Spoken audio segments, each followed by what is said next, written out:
Weekend Warriors up to episode 13. Anish, Tom Luganbill. This one almost never made it on the air. We had this radical idea. We would start the show and start the taping 15 minutes earlier. And producer Matt Hogan was on the group chat with us and then wildly just disappeared. I mean, literally, I almost put a bolo out on him. Started getting alerts on my phone. Yeah, me too. Next thing you know, there's a digital thing over a freeway overpass saying, look for this license plate. People don't use milk cartons anymore, but if they still did. Either way, we found Matt. We can start the show. Ladies and gentlemen, the weekend. Throws to the end zone. Caught by Thielen. Touchdown, Carolina. Weekend Warriors. Lugs, I'm going to kind of go a little roundabout here because we'll start with the Panthers and the Chiefs. Incredible game on Sunday and really a growth moment, I thought, for a quarterback, a team, and a franchise. But sometimes the way we view football, it's so skewered by hyperbole. Mm-hmm. When you look at baseball, the best team every year loses 60 games. Right. And the best team in baseball were to lose to the worst team 3 out of 10 times, you don't bat an eyelash. Yeah. In the NBA, they play an 82-game regular season, and over the course of 82 games, if the worst team has an off shooting night, or the best team has an off shooting night, they get got by a bad team or a mediocre team. It happens, right. And because the sample size is so large, you just sort of accept it. Yeah, that's going to happen over the course of a long season. But when it comes to football, college, NFL, you got a 12-game regular season in one sport, 17 in another. Our reactions to wins and losses, there is no nuance to it. We always just push it to the extreme. Why? Because there are so few opportunities in this sport. Each and every weekend, there's only, 12 opportunities in the sport of college football, okay? And the margin of error is razor thin.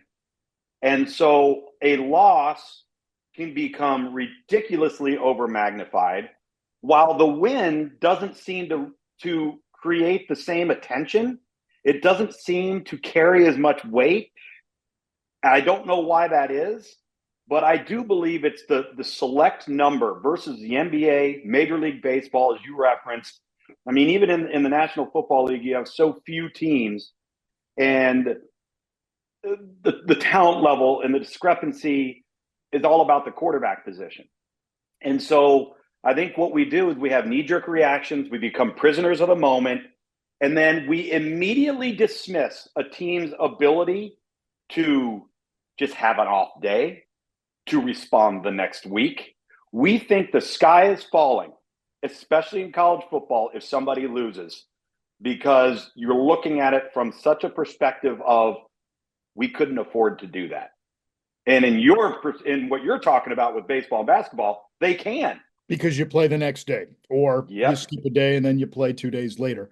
Yeah. I say that because I was thinking of a great line from the pilot episode of Breaking Bad. Matt, go ahead, play the clip. Chemistry is the study of matter, but I prefer to see it as the study of change. Now, just think about this. Electrons, they change their energy levels. Molecules change their bonds. Elements, they combine and change into compounds.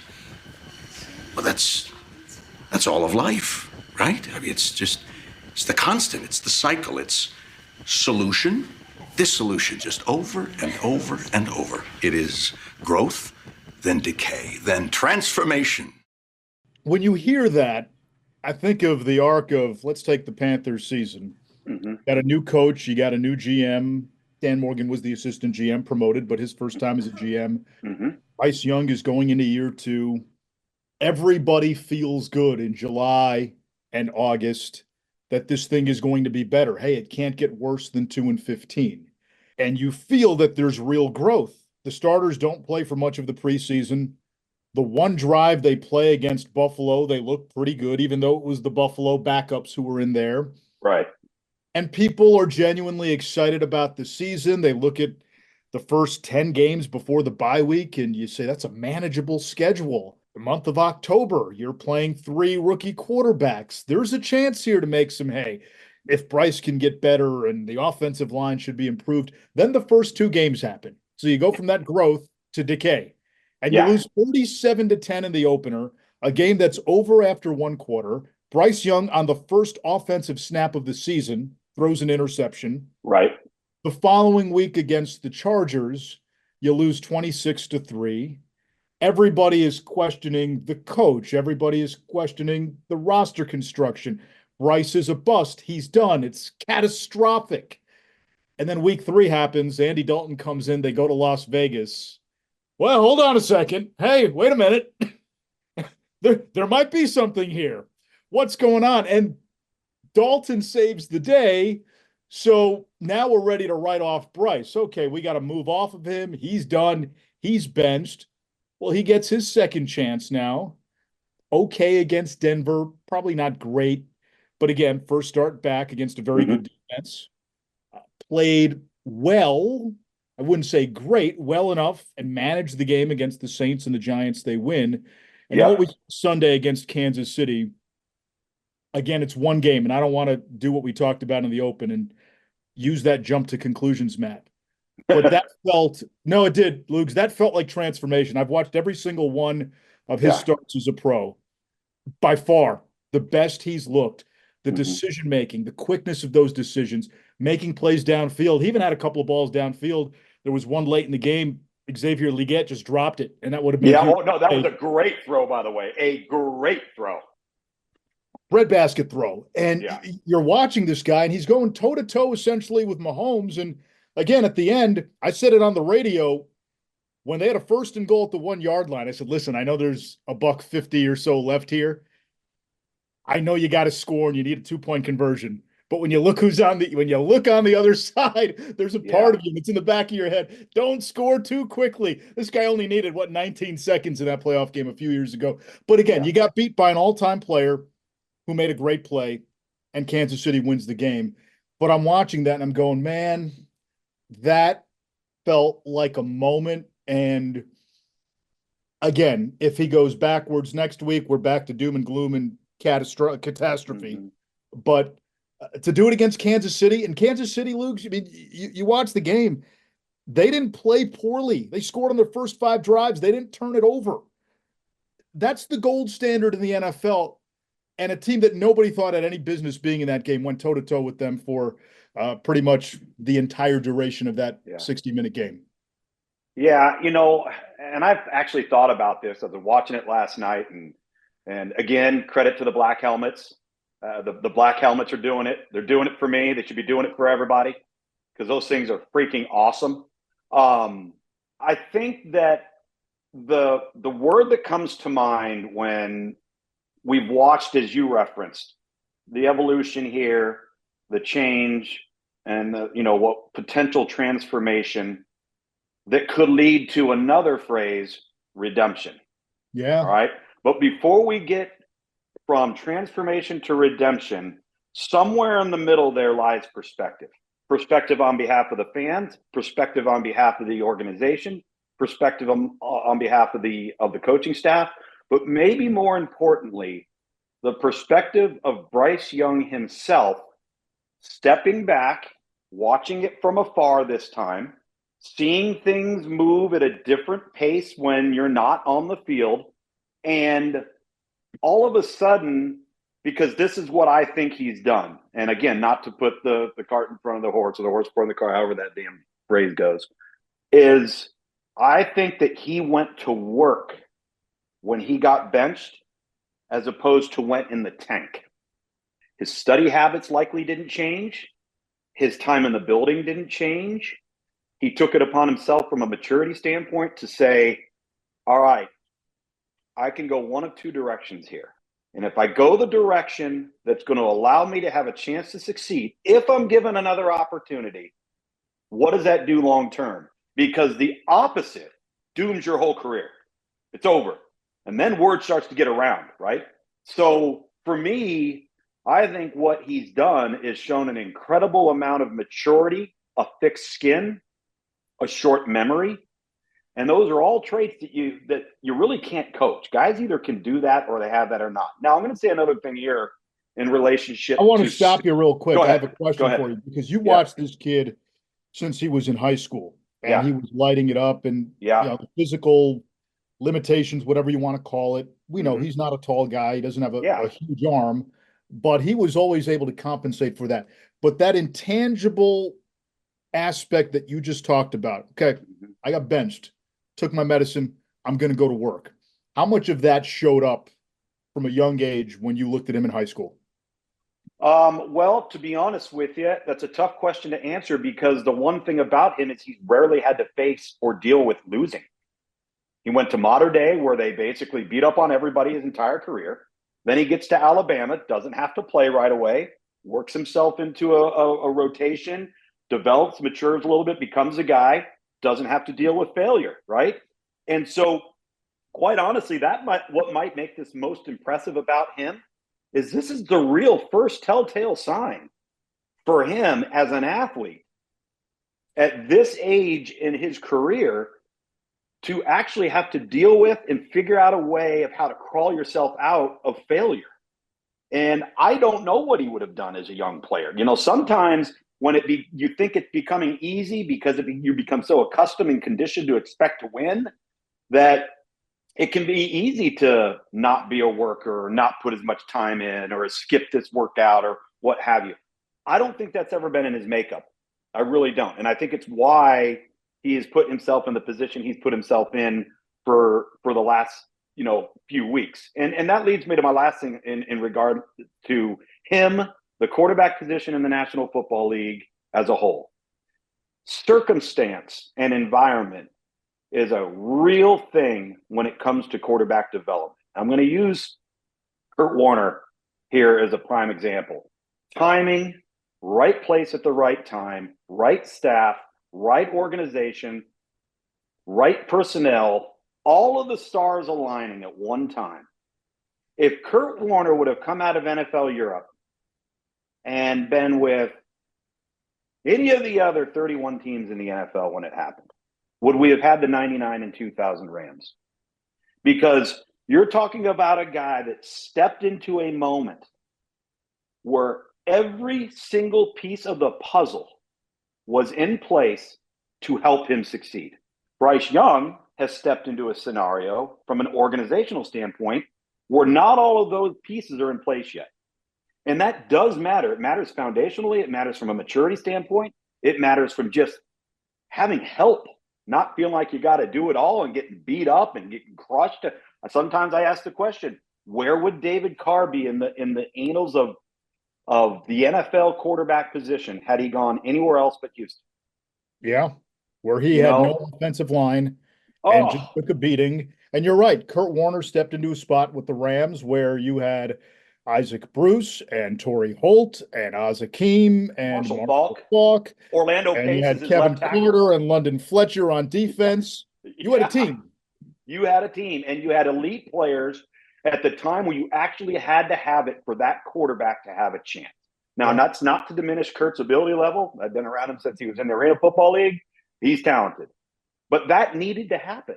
And I think, if you're a Panthers fan and you're a quarterback fan and you want to root for Bryce Young, you should. As an organization, if there's a glimmer there, you got to surround him with people. And if you do, I think you're going to have a shot. Look at Sam Darnold right now. Circumstance, environment, personnel around the player. It's real. And Sam Darnold is still only 27 years old.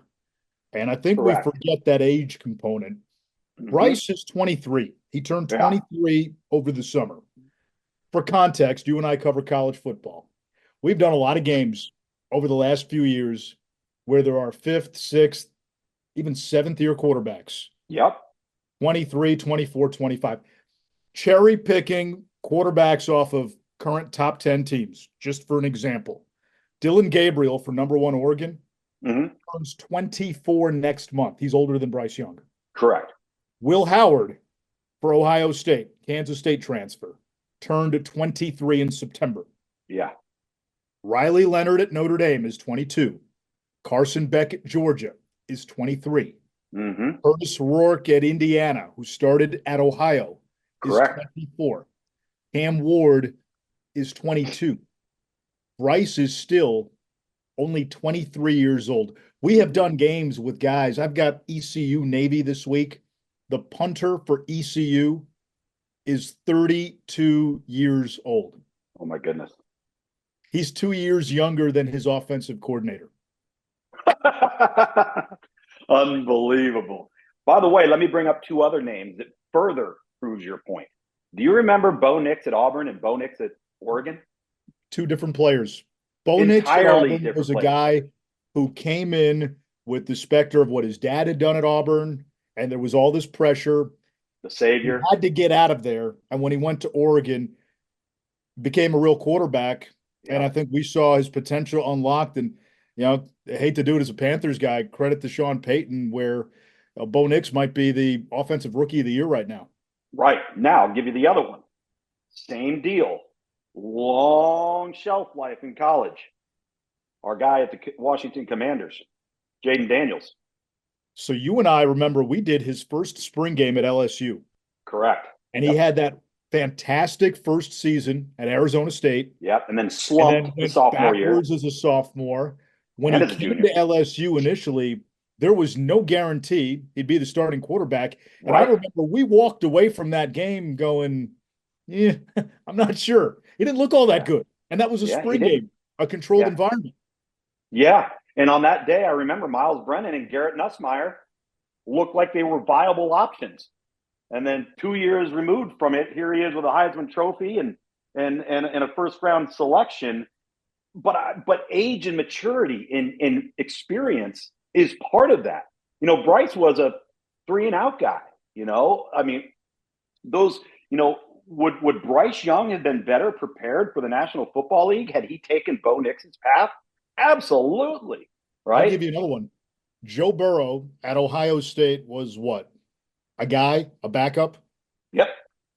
To His Dwayne first Haskins. year at LSU, he didn't really move the needle. Nobody looked at Joe Burrow going into his Heisman season as even a guy on the short list of dark horse Heisman candidates. Nobody. And all of a sudden you're watching and you're going, whoa, wait a minute. Now, he had Justin Jefferson and he had Jamar Chase and he had some Again, players around him. One of the great teams that we've seen. Circumstances, but to his credit, his IQ level in terms of understanding the game went up exponentially in his time at LSU. And we saw him turn himself from just a guy, I hate to use that term because it should be more complimentary than it is, game manager to game changer. And by the time his senior year was done, there was not even a real debate as to who the number one pick should be. Right. And again, we're pointing out numerous examples here that flatly are a direct correlation to success or failure at that level, right? And to me, that's why I think with these little glimmers that we're seeing with Bryce Young, and to your point, can it go from transformational to redemption? Potentially. Who knows? But progress is being made. Noticeable progress. And I think that's important. Yeah, and it bodes well. And there's some tough tests the rest of the way. But if you're a Panthers fan and you saw that game Sunday in Kansas City, final score may say L, but boy, there were a lot of wins that were made, a lot of small victories that have a chance to pay dividends down the road. To borrow from Walker and Texas Ranger, the children of Ricky Bobby, you know what I'm about to say. Anarchy. I don't even know what it means, but I like it. This past weekend in college football. You bet. I mean, pure, unadulterated anarchy, and it was beautiful. And it's what's made this 12-team expanded playoff so much fun because we are having discussions with teams in the month of November that we would never normally be talking about, which is great. This is what we all wanted. I think the other thing, too, with that, is because this sport has become so transactional through the transfer portal, through name, image, and likeness, that it's thinning out rosters across the board. Nobody's got depth. Nobody's got depth. Nobody. And as a result, what happens is your warts start rearing their ugly head. And if you don't bring your A game, you are more susceptible than ever to go down to somebody that would normally never have a shot to beat you. And I think that's what's made for great football. It's what's made for what we've seen out of LSU, what we've seen out of Alabama, what we just saw out of Ole Miss. All right. The Big 12 has literally crumbled under its own weight of 4 or 5 teams that were all expected to potentially win it, right? Kansas State, Oklahoma State, Utah. That's it, right? And maybe there were some rumblings about Texas Tech, but those 4. And all 4 of those went right in the tank, right? And then here we are sitting and talking about BYU, Colorado, Iowa State, and Arizona State. And if Iowa State and Arizona State both win, that is your Big 12 championship game, and Arizona State was picked to finish last in the Big 12. All right, so this is freaking awesome, right? And then we've got SMU in the ACC championship game, and with all of the chaos that just took place, I think the ACC is, unless they screw it up, we'll get 2 teams in, because I think the loser of the ACC championship game is getting in. And what's going to be very interesting as we go forward, because listen, if this season's taught us anything, Anish, the chaos may not be over. Which bodes well for the playoff. I look at totally. If we're surveying the scene, right? What's neat about the Big 12, you mentioned those 4 teams at the top. If they all win and they all don't play each other, which is even more hilarious. I know. They can all go out and win. You're right. It would be Iowa State and Arizona State. I don't expect that to happen. I expect a little bit of carnage. So The Big 12 is in full-on Armageddon mode. Go play the Aerosmith song, because that's where they're at. They're only getting 1 team. Mm-hmm. I look at the ACC. I'm with you. I think Miami, assuming they take care of business against Syracuse. By the way, they got to be careful there. They got to be careful there. Yep. And if they win it, fine. If they don't, I think the Clemson-SMU game would be every bit as intriguing if Clemson can – well, it wouldn't matter if they beat South Carolina or not, but if they did beat South Carolina, I think if it was Clemson or SMU, they both get in. If it's Miami or SMU, they both get in. So assume this scenario for a minute, because I know you're in the ACC, you cover the ACC, you do the primetime game on ACC Network. Let's say SMU goes into the ACC championship. They've already punched their ticket. They're in there as a 1-loss team. They play Miami as a 1-loss team. I'm with you. I think the loser of that game gets into the playoff. But if Clemson were to beat South Carolina, which is a good win right now. Absolutely. That's the second-best team in the SEC. Clemson moves into the periphery of that conversation, and maybe even into that conversation where the ACC, I think you're looking at 2 teams, and there is a possibility, I'm not saying a strong possibility, but I would say probably somewhere in the 30 to 50% range. It's a broad swath that you could get a 3rd team in Clemson. The SEC to me is going to be fascinating, because I do think that the caliber of these teams and the depth of this league, it is real. And I know sometimes you and I even say it, the propaganda that comes out of the league can be nauseating at times. Right.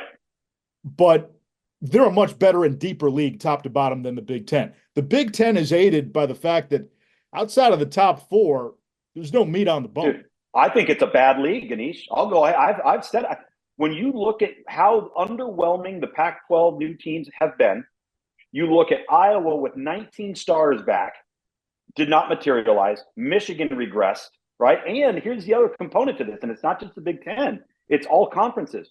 When you went away from divisions, not all schedules are created equal. Nope. So your luck of the draw and who you get it plays a huge role. I mean, we've seen that with Indiana. Now, could that hurt them or help them? Probably a little bit of both somewhere in there. But while we're having this discussion, we can't have this discussion without talking about Notre Dame. And the reason why I say that is I don't think people have examined enough just how bad their schedule is. I could make the argument that the worst team at the Power 5 level right now in college football is Purdue on Notre Dame's schedule. The second worst team in Power 5 football is Florida State on Notre Dame's schedule. The third worst team potentially in Power 5 football is Stanford on Notre Dame's schedule. You have a Georgia Tech that they played without Haynes King, a Virginia that's improved but not a good football team. They had the Northern Illinois loss. They beat Miami of Ohio, which sent them to 0-3. All right. And you have a pedestrian SC team coming up here. Those two service academies would be 3/4 of the teams on Notre Dame's schedule. And I say that, and now I'm going to follow it with this. I love their eye test for two reasons. They can run the football and they can play defense. And I think in the college football playoff format, where there's potential weather involved, those things travel. It's funny that you say that because sometimes we lose sight of what happened way back when, but early in the year, neutral site game. No, they went to College Station. No, to College Station. That was not a neutral site game. They go to Kyle Field, a tough place to win. It's Texas. We'll find out once again this weekend. I thought Notre Dame up front, the way they handled Texas A&M in that game, I remember watching that and going, "Oh, okay." Yeah.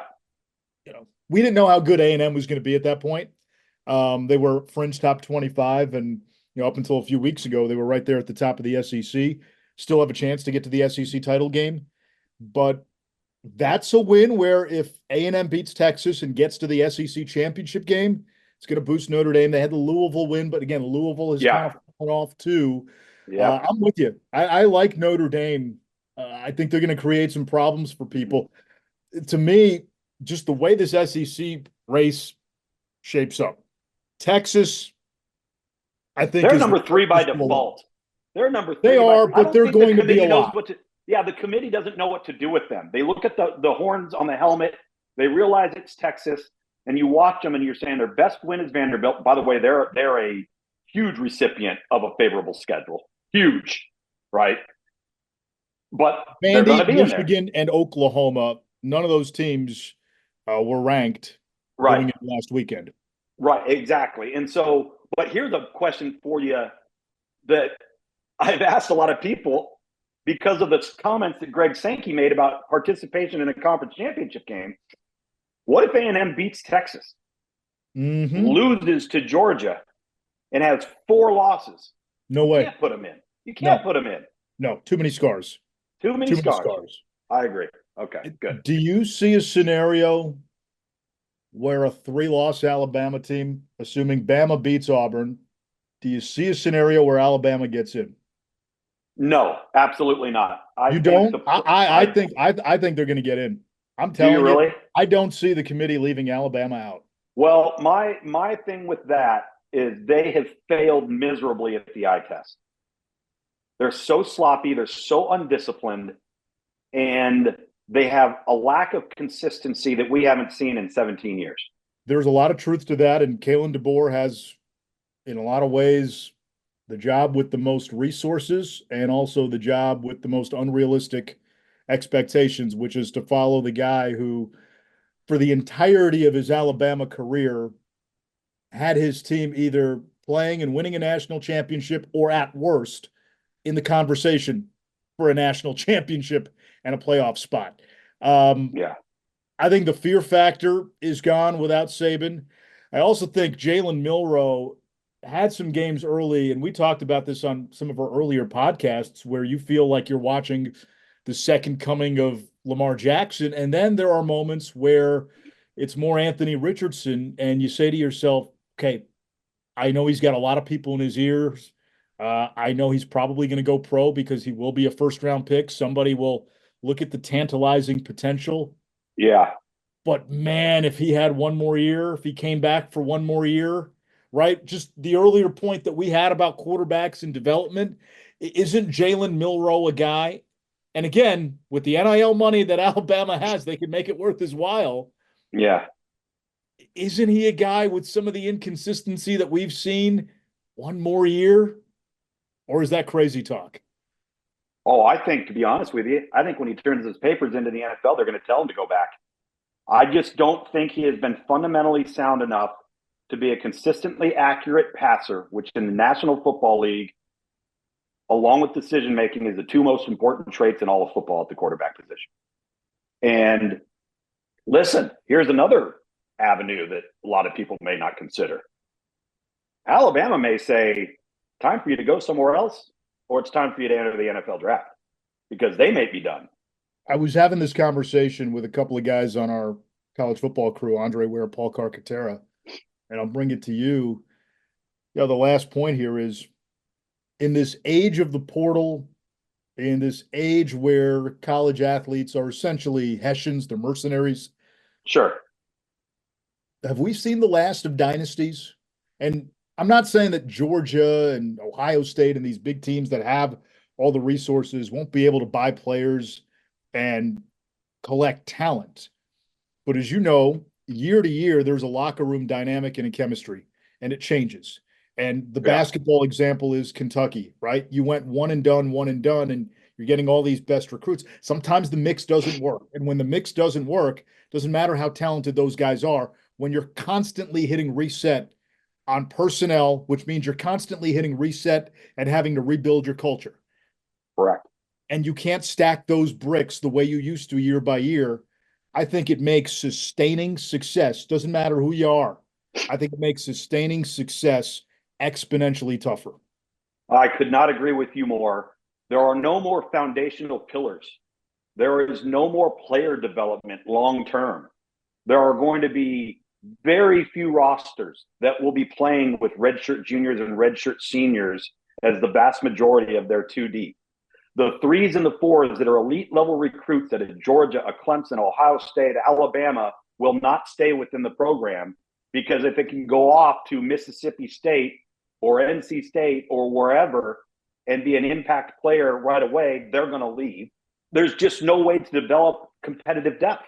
And listen, the only thing I'll say that would keep the Ohio States, the Texas A&M, the usual suspects ahead of the curve, money and resources.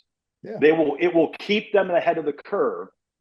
The difference is now in the 12-team playoff is we've kind of become accustomed to saying, okay, here's our top 4 or 5 teams every year, right? Now you're going to look and you're going to say, okay, here's our top 8 to 12 teams every year. But the top 4 to 5 may not always be the ones that have been. They'll be in that top 8 to 12. Doesn't necessarily mean they'll be in the top 4, though. And that's where it gets spread thin. And again, the way you're allocating those resources, right? It used to be, if you were Bama and you did all the recruiting rankings, you were stockpiling 5 stars and 4 stars, and okay, you lose one every now and then. We got 3 more waiting in the wings. That's not the case anymore, because if you're one of those guys and you're not playing right away, you're getting blown up by coaches. You're getting hit up by assistant coaches. You're getting tampered with. It's the Wild West. Come play for us. We'll give you this much money, and you're going to play. And by playing, you're going to have more exposure to name, image, and likeness deals. Yep. Think about how many schools in the country right now have what you would call a viable backup quarterback or a developmental guy waiting in the wings. Very few. Very few. Very, very few. I would say Ohio State does, if you have one that comes to mind, with Julian Sand. Arch Manning, but that's a different story. Yeah, Arch Manning. Yeah, that's a different story. But no, there's no question. Maybe Alabama with Ty Simpson and Dylan Lonergan. But you're right. I mean, where is ask this question: how in the world is NC State going to keep CJ Bailey? Yeah. Right? Yeah. I mean, who's to say CJ Bailey, who went to Chaminade in South Florida, ain't playing at Miami next year? So it's this constant cycle of rent a player. How many times has a coach on a production call said to you guys, yeah, our worry in a game like this is if people are watching this game because it's on a bigger platform and they see this guy, they're going to try to steal him. That's Absolutely. where we are. That's where we are. Early in the year, if you're doing a power school against a smaller school and you see a guy flash from the smaller school, hey, this guy can play, and we start talking him up because he's playing well, the coaches on the other staff are freaking out. Because absolutely if we're they talking are. him up and we're seeing it, then everybody else is seeing it, and they're saying, why are you playing at directional FCS? Why aren't you playing in the Big Ten or the SEC or the ACC or the Big 12? No doubt. And on top of all of that, if they've got 2 or more years of eligibility, Gone. gone. It's crazy, We're man. gone too. Crazy world. Yeah, we're gone too. Matt Hogan, you can end the show now. We're going to leave. Well, you can stay, but we're leaving.